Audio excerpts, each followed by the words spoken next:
بسم اللہ الرحمن الرحیم۔ السلام علیکم ورحمۃ اللہ وبرکاتہ۔ دعا ہے کہ اللہ پاک تمام امت مسلمہ کو اپنی حفظ و امان میں رکھے اور تمام کے لیے آسانیاں پیدا فرمائے، آمین ثم آمین۔ سیرت النبی صلی اللہ علیہ وآلہ وسلم کے سلسلہ کے 45ویں حصے بعنوان سفر معراج نماز کا تحفہ کے ساتھ آپ کی خدمت میں حاضر ہیں۔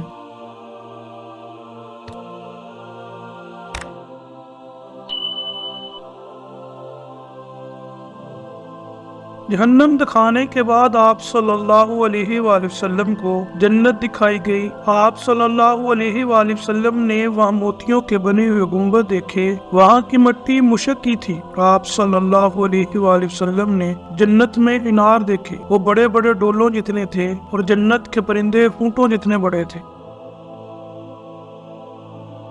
ساتوں آسمانوں کی سیر کے بعد آپ صلی اللہ علیہ وآلہ وسلم کو سدرۃ المنتہا تک لے جایا گیا۔ یہ بیری کا ایک درخت ہے۔ حضور اکرم صلی اللہ علیہ وآلہ وسلم نے سدرۃ المنتہا کی جڑ میں ایک چشمہ دیکھا، اس سے 2 نہریں پھوٹ رہی تھیں، ایک کا نام کوثر اور دوسری کا نام رحمت۔